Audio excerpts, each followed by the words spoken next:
agenda, mga kahulugan, kahalagahan, mga hakbang na dapat isalang-alang, mga dapat tandaan. At ang halimbawa nito. Ano nga ba ang agenda?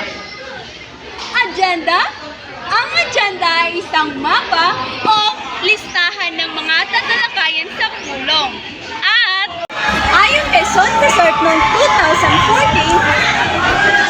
2014, ito ang mga nagtatakda ng mga agenda na pag-uusapan para maging sistematiko at maayos ang takbo ng meeting.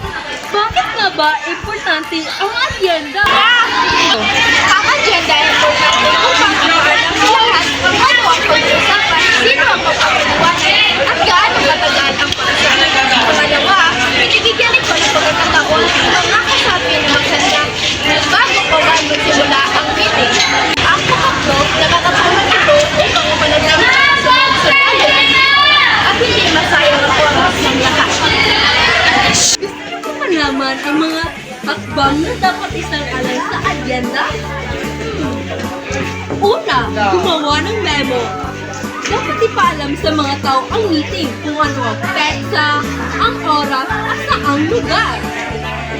Pangalawa, itanong sa kasapi kung mayroon ba silang itagdag sa mga staff. Pangatlo, gumawa ng listahan.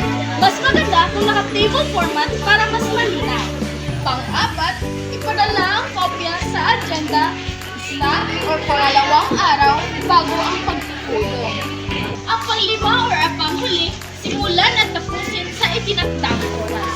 Pero Ano dapat ang tandaan sa agenda? Una, unahin ang pinakamahalagang paksa para siguradong matatalakay ito habang fresh pa ang kanilang utak. Pangalawa, maging conscious sa oras. At panghuli, ihanda ang mga dokumento kasabay sa agenda. Ito ang halimbawa ng agenda. Sa halimbawa, makikita talaga natin ang laman ng pag-usapan sa agenda. Ang pizza, oras, lugar, mga dadalo, mga paksa, mga ulat at mga talakaying paksa.